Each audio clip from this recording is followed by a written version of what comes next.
So hello everyone, welcome to our channel current अनअफेयर्स।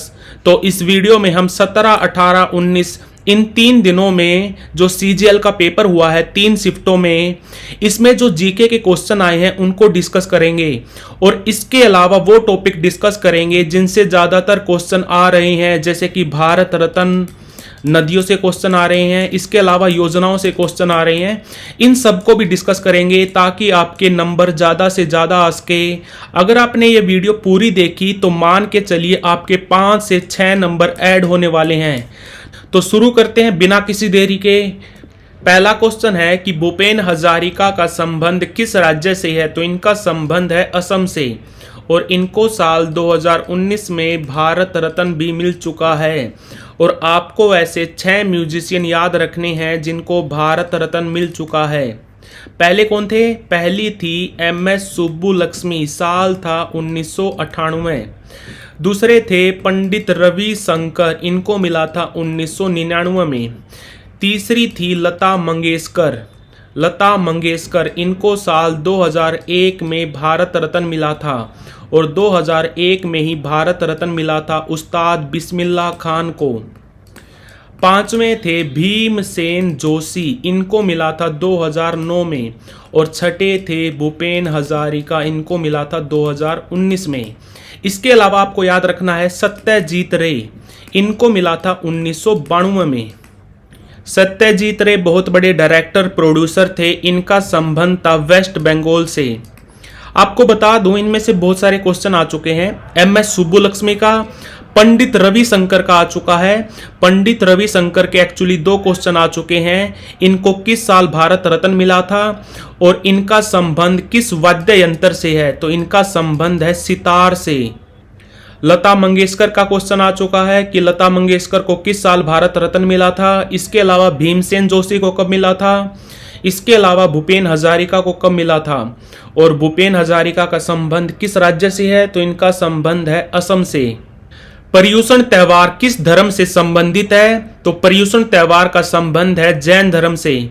और जैन धर्म का एक और त्योहार याद रखना आपको, नवपद ओली। और जैन धर्म से आपको याद रखना है जैन धर्म का सेपरेशन हुआ था श्वेतांबर और दिगंबर में।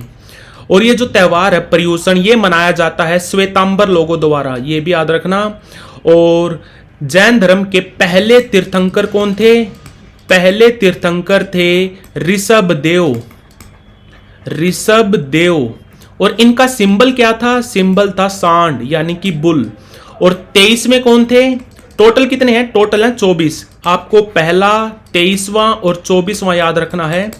23वें तीर्थंकर थे पार्श्वनाथ, इनका सिंबल था सांप यानी कि स्नेक। और 24वें तीर्थंकर थे महावीर स्वामी, इनका सिंबल क्या था? शेर। नेक्स्ट क्वेश्चन है कि प्रो कबड्डी लीग की स्थापना कब हुई थी? तो इसकी स्थापना हुई थी 2014 में। और इसके अलावा आपको याद रखना है, एक्चुअली एग्जाम में भी आया था, वीमन प्रीमियर लीग, इसका पहला एडिशन कब हुआ था? तो वो हुआ था 2023 में। आपको याद रखना IPL का, इंडियन खो खो लीग का और हॉकी इंडिया लीग का। और इसके अलावा इंडियन सुपर लीग जो फुटबॉल की होती है, इसका पहला एडिशन कब हुआ था? ये सारे आपको पता होने चाहिए। IPL का पहला एडिशन हुआ था 2008 में। इंडियन खो खो लीग का पहला एडिशन हुआ था 2022 में।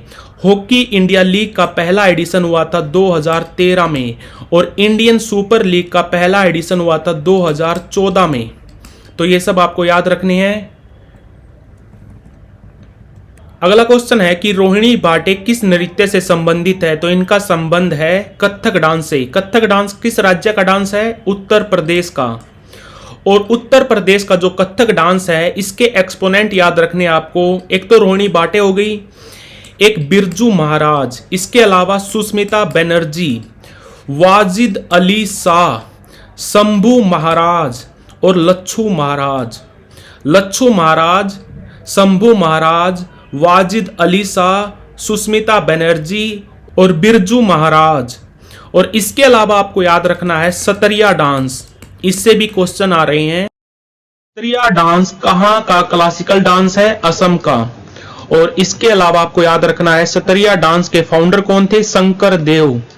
इसको क्लासिकल डांस में कब ऐड किया गया था? साल 2000 में। साल 2000 में।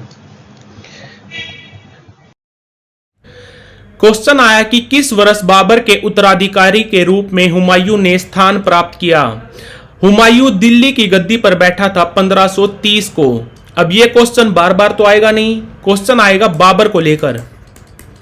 बाबर दिल्ली की गद्दी पर कब बैठा था? 1526 को। हुमायूं का हो गया, हुमायूं बैठा था 1530 में। अकबर कब बैठा था? अकबर बैठा था 1556 में। इसके बाद इसका बेटा जहांगीर, जहांगीर बैठा था 1605 में। शाहजहां 1628 में। औरंगजेब, औरंगजेब बैठा था 1658 को। इसके अलावा क्वेश्चन आ सकता है कि बाबर का मकबरा कहां पर है? हुमायूं का कहां पर है? अकबर का, जहांगीर का, शाहजहां का और औरंगजेब का, ये सारे मकबरे आपको पता होने चाहिए। बाबर का मकबरा कहां पर है? बाबर का मकबरा है काबुल में, काबुल अफगानिस्तान में। हुमायूं का कहां पर है? दिल्ली में। अकबर का कहां पर है? सिकंदरा में, सिकंदरा आगरा उत्तर प्रदेश में। जहांगीर का कहां पर है? पाकिस्तान में, लाहौर पाकिस्तान में। शाहजहां का है ताजमहल में, ताजमहल आगरा में। और औरंगजेब का कहां पर है? औरंगाबाद में, औरंगाबाद महाराष्ट्र में। और औरंगजेब की मृत्यु कब हुई थी? 1707 में। नेक्स्ट क्वेश्चन है कि 1854 में जो वुड डिस्पैच आया था, इसका संबंध किससे था? वुड डिस्पैच का संबंध था हमारी एजुकेशन की लैंग्वेज को लेकर, कि हमारी जो शिक्षा है उसका माध्यम क्या होना चाहिए। इसके लिए वुड डिस्पैच आया था 1854 में। इसमें बताया गया था कि जो प्राइमरी स्कूल हैं उसमें तो होनी चाहिए देसी भाषा। देसी भाषा को इंग्लिश में बोलते हैं वर्नाकुलर लैंग्वेज, वर्नाकुलर लैंग्वेज। और हाई स्कूल के लिए होनी चाहिए एंग्लो वर्नाकुलर, यानी कि अंग्रेजी भी होनी चाहिए और देसी भाषा भी होनी चाहिए। इसके अलावा कॉलेज के लिए, कॉलेज के लिए इन्होंने एंग्लो लैंग्वेज को प्रेफर किया था, यानी कि इंग्लिश भाषा को प्रेफर किया था। तो वुड डिस्पैच का संबंध है जो हमारी एजुकेशन है उसमें शिक्षा का माध्यम क्या होना चाहिए। नेक्स्ट क्वेश्चन है कि मुक्केबाजी संघ का अध्यक्ष 2022 में किसे बनाया गया था? तो यह बनाया गया था मैरी कॉम को। और जो हमारा बॉक्सिंग फेडरेशन ऑफ इंडिया है, इसके अभी प्रेसिडेंट कौन है? तो वो है अजय सिंह, अजय सिंह। नेक्स्ट क्वेश्चन है कि पद्म विभूषण विजेता प्रभा अत्रे का संबंध किस क्षेत्र से है? तो इनका संबंध है शास्त्रीय संगीत से। और आपको बता दूं, इनको ना 1991 में एक अवार्ड मिला था, संगीत नाटक अकादमी अवार्ड। ये भी याद रखने आपको, संगीत नाटक अकादमी अवार्ड ये पहली बार दिया गया था 1952 में, और प्रभा अत्रा को मिला था ये 1991 में। और ये संगीत नाटक अकादमी अवार्ड क्यों इंपॉर्टेंट है? क्योंकि इसको एक संस्थान देता है संगीत नाटक अकेडमी, जो हमारी भारत की national academy for music dance and drama है। कहां पर है ये? दिल्ली में। और एग्जाम में आया था, इसके द्वारा 4 संस्थान खोले गए हैं। इनमें से एक संस्थान है जिसका नाम है मणिपुर डांस एकेडमी। ये एग्जाम में आया था कि मणिपुर डांस एकेडमी कहां पर है? तो ये है इम्फाल में। एमपी लेट्स योजना कब शुरू हुई थी? तो यह हुई थी 1993 में। Member of parliament local area development scheme. इसके अलावा आपसे पूछा था पीएम जन धन योजना, पीएम जनधन योजना और पीएम जय योजना। पीएम जय योजना यानी कि प्रधानमंत्री जन आरोग्य योजना, ये लॉन्च हुई थी 23 सितंबर 2018 को। और पीएम जनधन योजना ये कब लॉन्च हुई थी? 2014 में। पीएम जय योजना और पीएम जन धन योजना। और पीएम जय योजना के तहत हर परिवार का 5 लाख रुपए तक का स्वास्थ्य बीमा होता है। और 2014 में और भी स्कीम लॉन्च हुई थी, जैसे कि एक तो अभियान लॉन्च हुआ था स्वच्छ भारत अभियान, स्वच्छ भारत अभियान। और एक पीएम सांसद ग्राम योजना, पीएम सांसद ग्राम योजना और इसके अलावा नमामि गंगे प्रोजेक्ट भी लॉन्च हुआ था 2014 में। और 2015 की बात करें तो 2015 में डिजिटल इंडिया, मुद्रा scheme, PM Awas Yojana, skill India project और अमृत मिशन ये सब याद रखना है। और 2015 के बाद आता 2016 में लॉन्च हुआ था पीएम फसल बीमा योजना और उज्ज्वला योजना। 2017 में हमारा खेलो इंडिया प्रोजेक्ट लॉन्च हुआ था। खेलो इंडिया प्रोजेक्ट लॉन्च हुआ था 2017 में। 2018 में अभी बताया था क्या, पीएम जय योजना। इसके अलावा 2019 में अटल भूजल योजना, इसके अलावा जल जीवन मिशन। और आपको बता दूं 2019 में ही हमारा जल शक्ति मंत्रालय भी बना था। बात करें अभी 2020 की, 2020 में पीएम मत्स्य योजना, पीएम मत्स्य संपदा योजना ये लॉन्च हुई थी। बात करें 2021 की तो 2021 में पीएम पोषण शक्ति निर्माण, पीएम पोषण शक्ति निर्माण योजना लॉन्च हुई थी 2021 में। और साल 2022 में अग्निपथ स्कीम लॉन्च की गई थी। कौन सी? अग्निपथ स्कीम लॉन्च की गई थी 2022 में। नेक्स्ट क्वेश्चन है कि चेस बोर्ड पर कितने सफेद वर्ग होते हैं? चेस बोर्ड से बार बार क्वेश्चन आ रहे हैं कि चेस बोर्ड पर कितने स्क्वायर होते हैं, ब्लैक स्क्वायर कितने होते हैं और मोहरे कितने होते हैं, उसमें से ब्लैक मोहरे कितने होते हैं, व्हाइट मोहरे कितने होते हैं, एक लाइन में चलने वाला मोहरा कौन सा है। तो आपको बता दूं एक चेस बोर्ड पर टोटल स्क्वायर होते हैं 8 गुणा 8 64 स्क्वायर होते हैं, जिसमें से 32 व्हाइट होते हैं और 32 ही ब्लैक होते हैं। और मोहरे कितने होते हैं? मोहरे होते हैं 32, जिसमें से 16 ब्लैक होते हैं, 16 व्हाइट होते हैं। और एक लाइन में चलने वाला मोहरा होता है हाथी, जिसको एलिफेंट बोलते हैं। और चेस से आपको याद रखना है, चेस ओलंपिक का हिस्सा है या नहीं? नहीं, ओलंपिक का हिस्सा नहीं है चेस। और जो भारत के पहले ग्रैंड मास्टर थे वो कौन थे? विश्वनाथ आनंद। कब बने थे? 1988 में। इनका संबंध कहां से है? चेन्नई से। और विश्वनाथ आनंद को पहला खेल रत्न पुरस्कार मिला था कब? 1991-92 में। क्वेश्चन आया कि मैग्नीशियम और सल्फ्यूरिक एसिड की जब रिएक्शन होती है तो कौन सी गैस उत्पन्न होती है? मैग्नीशियम प्लस सल्फ्यूरिक एसिड जब इनकी रिएक्शन होती है तो बनता है मैग्नीशियम सल्फेट और इससे निकलती है हाइड्रोजन गैस। यही पूछा गया था आपसे। नेक्स्ट क्वेश्चन है कि मौलिक कर्तव्य कौन सा नहीं है? मौलिक कर्तव्य से तो इतने क्वेश्चन आ रहे हैं, बस पूछो मत। देखो आपको बताता हूं, मौलिक कर्तव्य हमारी संविधान में किस समिति की सिफारिश पर ऐड किए गए थे? तो समिति का नाम है स्वर्ण सिंह समिति। और ये हमारे यानी कि फंडामेंटल ड्यूटीज हमारे किस आर्टिकल में है? 51A में। और किस संविधान संशोधन के तहत ऐड किया गया था? 42वें संविधान संशोधन के तहत ऐड किया गया था हमारी फंडामेंटल ड्यूटीज को। और किस देश से बोरो किए थे हमने? फंडामेंटल ड्यूटीज बोरो की गई थी USSR से। कितनी फंडामेंटल ड्यूटीज थी स्टार्टिंग में? 10। 11वीं कब ऐड की गई? 11वीं की गई 2002 में।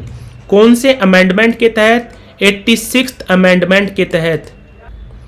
2002 में महाराष्ट्र भूषण अवार्ड किसको मिला था? तो ये मिला था भीमसेन जोशी को। और मैंने आपको बताया था इनको 2009 में भारत रत्न भी मिला था, ये भी याद रखना। और महाराष्ट्र भूषण अवार्ड महाराष्ट्र सरकार द्वारा दिया जाने वाला हाईएस्ट सिविलियन अवार्ड है, सर्वश्रेष्ठ नागरिक सम्मान है महाराष्ट्र का। महाराष्ट्र भूषण अवार्ड पहली बार दिया गया था 1996 में। कैश प्राइज दिया जाता है 25 लाख रुपए। और महाराष्ट्र सरकार एक तो भूषण अवार्ड देती है, इसके अलावा Pandit Bhimsen Joshi lifetime achievement award भी देती है। और ये जो राज्य सरकार ये अपने अवार्ड देती है ये भी एग्जाम में आ रहे हैं। एक आया था कर्नाटक का कि पंपा अवार्ड कौन सी राज्य सरकार देती है? पंपा अवार्ड देती है कर्नाटका सरकार, और कर्नाटका की सरकार एक एकलव्य अवार्ड भी देती है। इसके अलावा एक राज्योत्सव अवार्ड भी देती है कर्नाटका की सरकार। अभी हम बात कर रहे हैं महाराष्ट्र की, तो महाराष्ट्र की सरकार एक तो महाराष्ट्र भूषण देती है, इसके अलावा Pandit Bhimsen Joshi lifetime achievement award देती है, इसके अलावा शिव छत्रपति अवार्ड भी देती है, ये भी याद रखना। और बात करें अगर दूसरे राज्यों की, एक मध्य प्रदेश का याद रखना, मध्य प्रदेश की सरकार देती है विक्रम अवार्ड। और एक लता दीनानाथ मंगेशकर अवार्ड याद रखना, ये पहली बार दिया गया था 2022 में। 2022 में किसको दिया गया था? पीएम मोदी जी को, ये पेपर में आ चुका है। और 2023 में किसको दिया गया था? तो ये दिया गया था आशा भोसले को।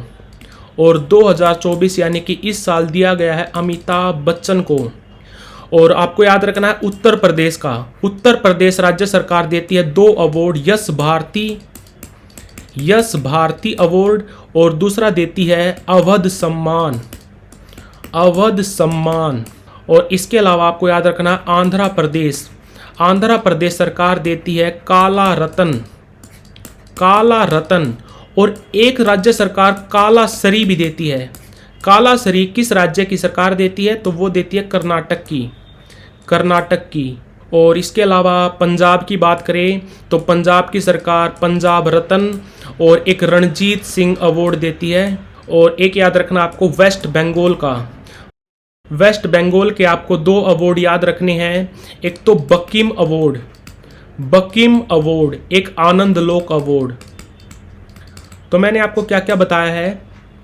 मध्य प्रदेश की सरकार देती है विक्रम अवार्ड, उत्तर प्रदेश की सरकार देती है 2 अवार्ड, यश भारती और अवध सम्मान। आंध्र प्रदेश की सरकार देती है काला रतन और काला सरी देती है कर्नाटका की सरकार। इसके अलावा पंजाब की राज्य सरकार देती है पंजाब रत्न और रणजीत सिंह अवार्ड।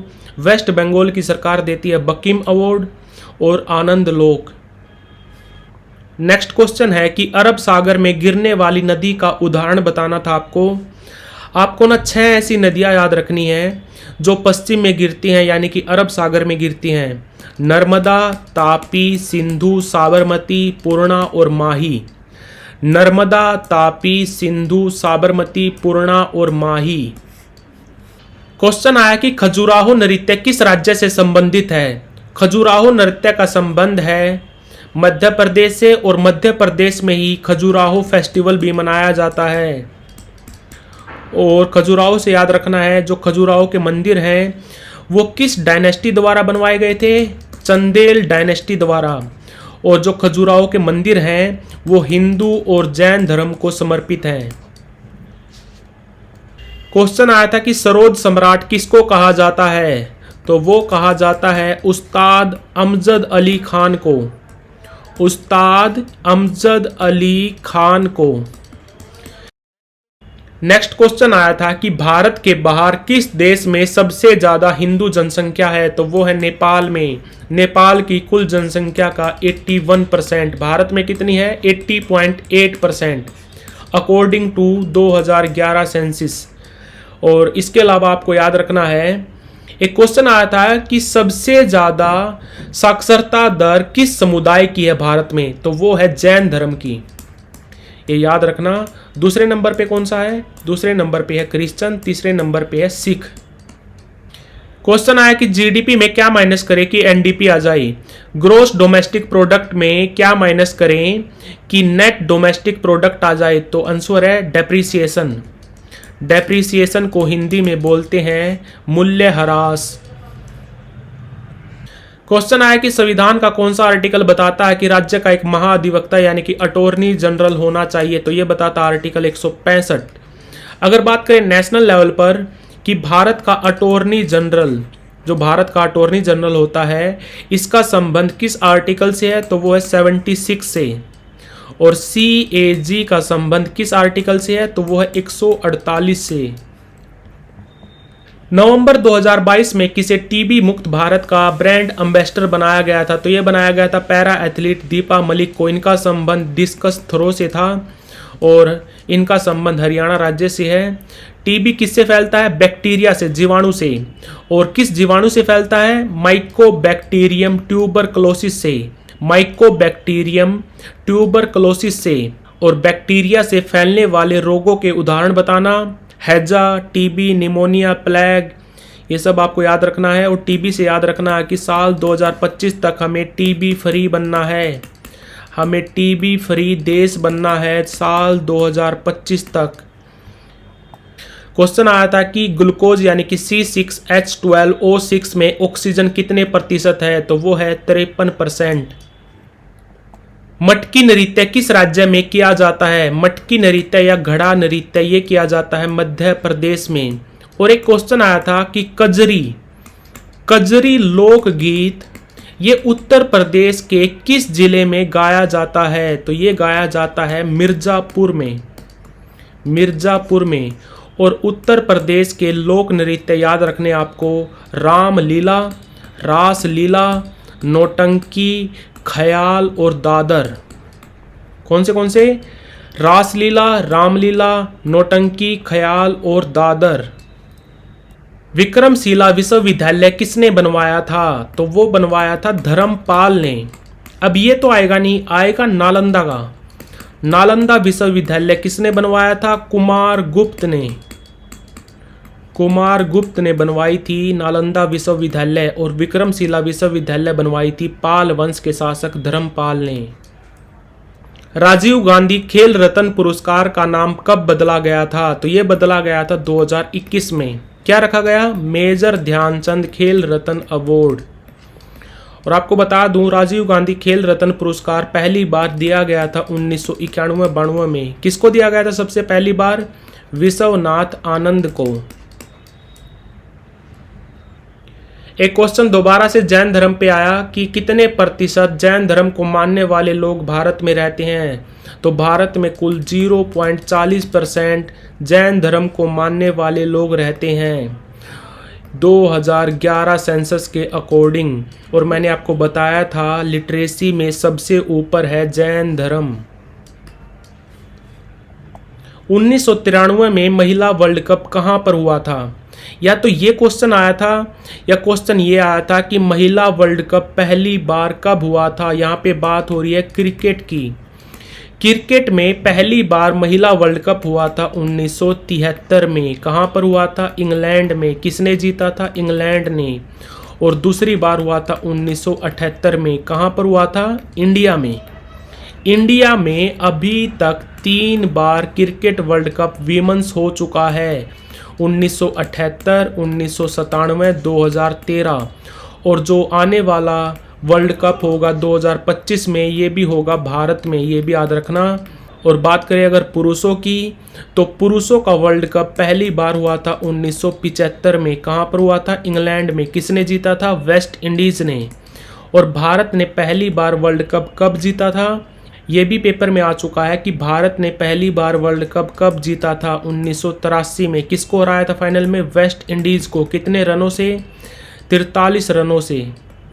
और इसके अलावा कि भारत अभी तक कितने वर्ल्ड कप जीत चुका है? 1983 में, 2007 में, 2011 में और 2024 में। टोटल 4 वर्ल्ड कप जीत चुका है भारत, ये याद रखना। बात करें अगर इंटरनेशनल क्रिकेट काउंसिल की, कब बना था? 1909 में। हेडक्वार्टर कहाँ पर है? हेडक्वार्टर है दुबई में। दुबई में हेडक्वार्टर बना था 2005 में। अभी चेयरमैन कौन है? जय शाह।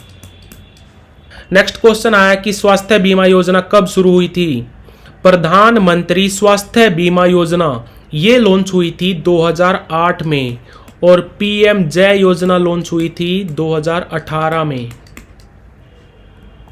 क्वेश्चन आया था कि सितार का उस्ताद किसको कहा जाता है? तो वो कहा जाता है पंडित रविशंकर को। इनको भारत रत्न मिला था 1999 में। और ये एक सितार वादक थे और पहले भारतीय थे जिनको ग्रैमी अवार्ड मिला था। इनको ग्रैमी अवार्ड मिला था 1967 में। क्वेश्चन आया था कि भारत के संविधान का जो भाग 4 है, इसका संबंध किससे है? तो इसका संबंध है फंडामेंटल ड्यूटीज से। जो हमारे आर्टिकल 51A में लाई करता है। पश्चिम में बहने वाली नदी बतानी थी आपको, ये मैं आपको पहले ही बता चुका हूँ। ओलंपिक में भाग लेने वाली पहली भारतीय महिला पहलवान कौन थी? तो वो थी गीता फोगाट। इन्होंने किस ओलंपिक में हिस्सा लिया था? लंदन ओलंपिक्स में। वायुमंडल की सबसे बाहरी परत कौन सी है? तो वो है एक्सोस्फीयर। सबसे बाहरी परत है एक्सोस्फीयर। क्वेश्चन आया कि एवोगैड्रो नंबर की वैल्यू बतानी थी आपको। Very very important question. Avogadro number क्या होता है?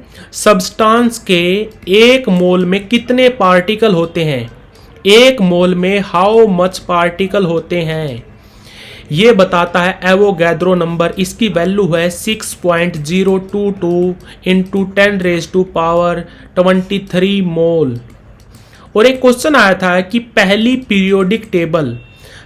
पीरियोडिक टेबल किसने दी थी? मेंडलीव ने। कब दी थी? 1869 में। ये भी याद रखना। क्वेश्चन आया कि भारतीय खेल प्राधिकरण किस मंत्रालय के अंतर्गत आता है? स्पोर्ट्स अथॉरिटी ऑफ इंडिया 1984 में बना था। ये हमारे youth affair and sports ministry के अंडर आता है, जिसके अभी कैबिनेट मंत्री हैं मनसुख मांडविया। किडनी की स्ट्रक्चरल एंड फंक्शनल यूनिट बतानी थी। इसकी यूनिट होती है नेफ्रॉन। सड़कों का सबसे ज्यादा घनत्व किस राज्य में है? तो वो है केरल में। और अगर बात करें पूरी दुनिया की, तो पूरी दुनिया में सड़कों का घनत्व सबसे ज्यादा किस देश में है? तो वो है अमेरिका में। खुदाई खिदमतगार आंदोलन किसने शुरू किया था? तो ये किया था अब्दुल गफ्फार खान ने। कब किया था? 1929 में। और इस आंदोलन का दूसरा नाम क्या था? लाल कुर्ती आंदोलन। अब्दुल गफ्फार खान पहले गैर भारतीय थे जिनको भारत रत्न मिला था, 1987 में मिला था। और दूसरे गैर भारतीय कौन थे जिनको भारत रत्न मिला था? Nelson Mandela. कब मिला था? 1990 में। 1990 में। चौथी बौद्ध संगति का आयोजन किसके नेतृत्व में हुआ था? तो वो हुआ था कनिष्क के नेतृत्व में। कहां पर हुआ था? कश्मीर में। कब हुआ था? 72 ईस्वी में। और उसके अध्यक्ष कौन थे चौथी बौद्ध संगति के? तो वो थे वसुमित्र। तो बौद्ध संगति से क्वेश्चन आ रहे हैं। पहली बौद्ध संगति कब हुई थी? 483 ईसा पूर्व में। दूसरी हुई थी इसके 100 साल बाद 383 ईसा पूर्व में। तीसरी हुई थी 250 ईसा पूर्व में। पहली बौद्ध संगति ये किसके टाइम में हुई थी? अजात शत्रु के टाइम में। कहां पर हुई थी? राजगृह में। दूसरी हुई थी कालाशोक के टाइम में। कहां पर हुई थी? वैशाली में। और तीसरी हुई थी अशोक के टाइम में, पाटलिपुत्र में। तो ये सब आपको याद रखने हैं। So thank you so much. Please like, share, subscribe. और अगर अभी तक आप मेरी वीडियो में साथ हैं और अगर आपने ये वीडियो अच्छी तरह से देखी है तो आपके 5 से 6 नंबर आपके स्कोर में ऐड होने वाले हैं। So best of luck. Thank you for watching current un affairs.